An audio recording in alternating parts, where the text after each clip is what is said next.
오늘날 수많은 사람들이 이 삶의 분명한 목적이 없이 삶의 구체적인 계획이 없이 살아가고 있습니다. 그냥 바람 부는 대로 살아가는 거예요. 물결 치는 대로.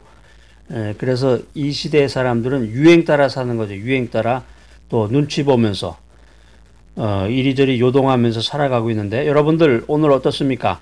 여러분들의 인생 열차는 어디로 가고 있습니까? 종착역을 모르는 인생 열차를 타고 있지는 않은지요.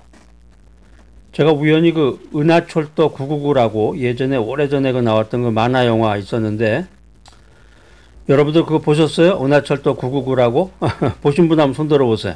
예, 예. 제가 이제 그 원본 이제 파일도 있는데 MP3 파일도 있는데 제가 우연히 그 미국의 어떤 그 TV를 틀다가 그 은하철도 999가 나오더라고요. 이제 일본어로 나오면서 영어 자막으로 해서 이렇게 나오는데 그 뭐 엄청나게 오래된 그 만화 영화예요. 그게 애니메이션 엄청나게 오래된 건데 그때는 어렸을 때 그 은하철도 999를 봤을 때는 참 그 처음에는 이해가 안 되더라고요. 이게 어떻게 신기하다. 사람의 모습도 그렇고 이 기차가 하늘을 날아가니까 기차가 하늘을 날아간다는 그 상상 엄청난 상상력이잖아요. 그러니까 어렸을 때는 좀 이렇게 다양하고 상상력을 풍부하게 해주는 그런 걸 좀 많이 접해야 되는데 그걸 보면서 야 이거 참 엄청나구나. 지금 생각해 보니까 그게 굉장한 그 획기적인 그 아이디어 또 상상력이 그 가득한 그런 이제 은하철도 999라는 그런 애니메이션이었는데 여러분들 어떻습니까? 여러분들이 타고 가는 그 인생 열차는 지금 어디로 가고 있습니까? 종착역을 모르는 인생 열차를 타고 있지는 않은지 빨리는 갔는데 역주행한 것은 아닌지요. 그래서 우리가 인생을 살아가면서 우선순위에 따른 인생을 살아야 된다라고 하는 것입니다. 우선순위에 따른 인생을 살기 위해서는 먼저 염려에서 해방되어야 된다. 성경은 이렇게 말하고 있습니다. 마태복음 6장 25절로 34절 말씀에 보면은 예수님께서 5번이나 강조하는 말씀이 있습니다. 그게 뭐냐면 염려하지 말아라. 염려하지 말아라. 이 말씀을 5번이나 하시는 거예요. 우리가 염려를 중단해야 되는 그 2가지 이유를 말씀하시는데 첫 번째는 아주 실제적인 이유인데 그것은 염려 그 자체가 아무런 도움이 되지 못한다는 것이고 두 번째는 염려가 비생산적인 것이다라는 거죠. 염려한다고 그래서 뭐가 나아지는 게 없다는 거예요. 마태복음 6장 27절입니다. 너희 중에 누가 염려함으로 그 키를 한 자나 더할 수 있느냐. 그러니까 염려한다고 그래서 이미 다 자라버린 키를 자라게 할 수 없다는 것입니다. 그러니까 전혀 의미 없는 걱정, 해봐도 유익이 없는 염려 속에서 우리 인생의 에너지를 낭비하지 말아라. 이렇게 우리들에게 어드바이스를 해주고 있습니다.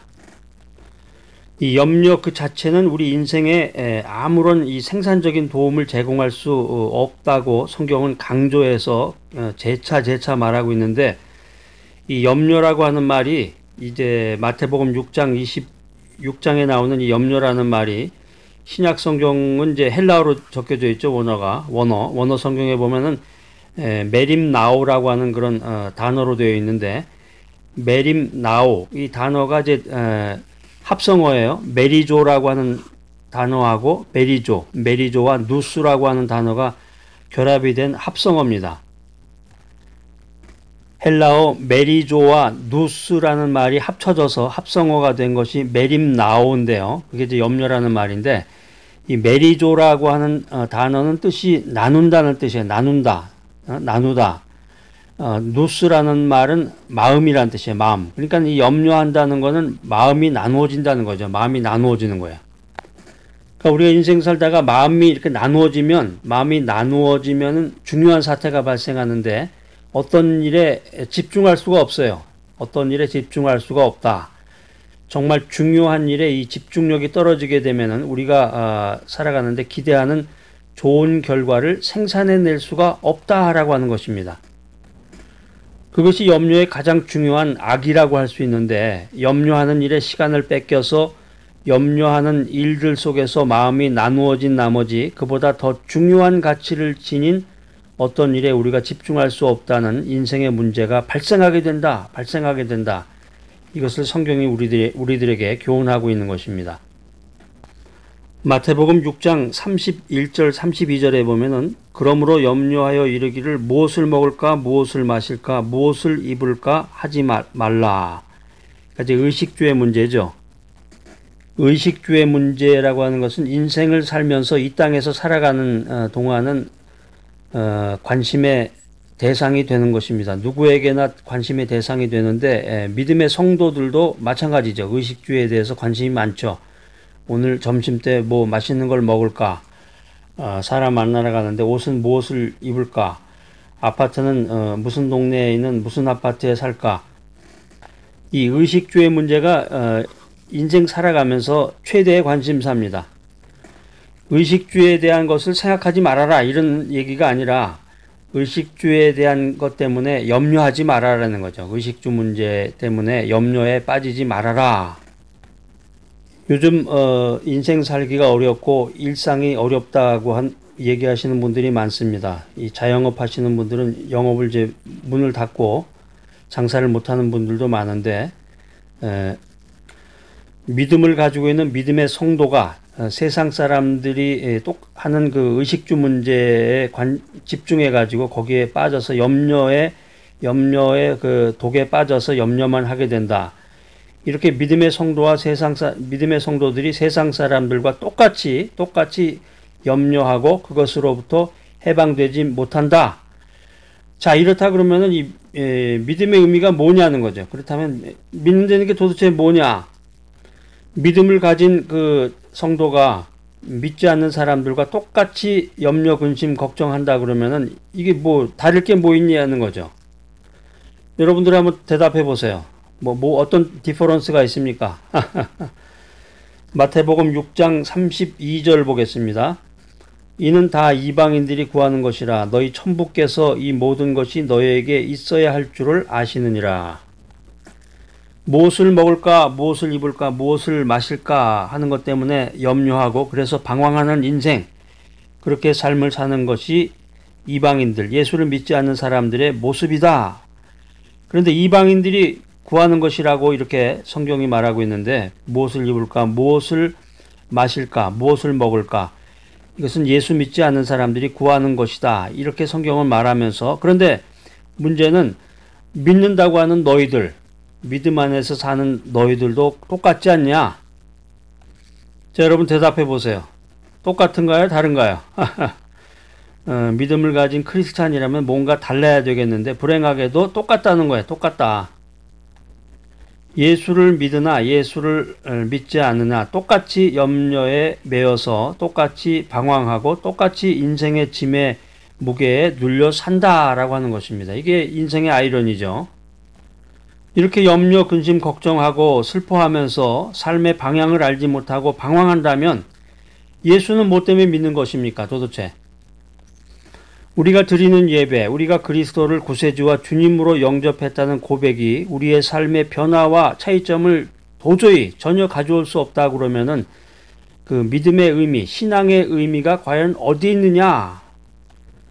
뭐 사실 요즘에는 믿는다고 하는 것을 그냥 폼으로 주일날 교회 가서 예배 드리는 것이 이제 천국에 대한 하나님 나라에 대한 어떤 보험 형식으로 죽고 나면은 이제 천국과 지옥에 있다는데 혹시 있을지도 모르니까 믿어봐야지 뭐 이런 식으로 해서 믿는 사람들도 있고, 엉터리 믿음과 엉터리 신앙생활을 하는 사람들이 우리 주변에 참 너무 많이 있습니다.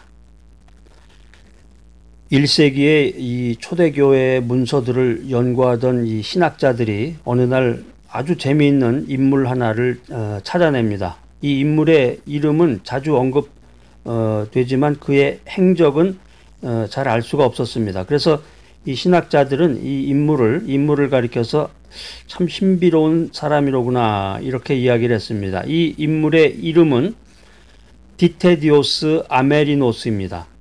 디테디오스 아메리노스. 이 초대교회의 어떤 그 리더였는데 아주 중요한 역할을 했던 그 지도자였습니다. 그런데 그 사람이 무슨 일을 했는지 정확하고 자세한 기록은 찾아볼 수가 없습니다. 그런데 신학자들은 그 흥미있는 이름에 주목합니다. 그 이름의 뜻이 아주 재밌는데 티토디오스, 이건 이제 사람 이름이에요. 이건 사람 이름인데 티토디오스, 그 다음에 아메리노스라고 나와 있다고 그랬죠. 티토디오스 아메리노스. 그러니까 티토디오스라는 건 사람 이름인데 그 다음에 있는 게 아메리노스라는 게 뜻이 있는 단어예요. 이게 뭐냐면 전혀 염려하지 않는 사람, 이런 뜻이야. 그러니까 현대식으로 얘기를 하면은 홍길동, 전혀 염려 없는 사람, 이런 이름이야. 재밌죠? 자, 그래서 신학자들이 이런 추정을 합니다. 이 사람에 대한 정보는 많지 않지만 이 사람이 아마 예수 믿기 전에는 굉장히 염려가 많은 사람이었는데 어느 날 예수를 믿고 나서 이 사람의 삶 속에 뚜렷한 변화가 찾아왔다. 자, 여러분들 이름 있죠? 아무개라고 누구 이름 다음에다가 아메리노스라고 집어넣어 보세요. 아무개 아메리노스, 홍길동 아메리노스, 이런 식으로 염려하지 않는 홍길동, 염려하지 않는 아무개. 자, 여러분 어떻습니까? 지금 이 메시지 듣는 이 순간에도 염려하고 계시나요? 하나님의 메시지를 들으시면서도 지금 이 시간 누가 나한테 전화하지 않나? 내가 가스레인지에다 뭘 올려놓지 않았나? 심지어는 빚쟁이가 오늘 집으로 찾아오지 않을까?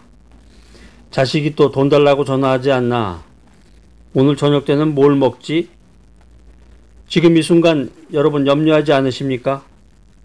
우리의 믿음과 우리의 신앙이 이 염려에서 우리를 해방할 수 없다면은, 우리의 신앙이 염려에서 우리를 해방시킬 수 없다 그러면은, 우리의 믿음이 염려를 극복하게 할 수 없는 것이라면 이 신앙, 믿음, 이게 무슨 의미가 있겠습니까? 자, 오늘 이 귀한 메시지 들으신 여러분들, 염려하지 않는 사람 누구. 마태복음 6장에 나와 있는 귀한 주님의 말씀을 통해서 오늘 염려를 중단하는 귀하고 복된 여러분 모두가 되시기를 간절히 기대합니다.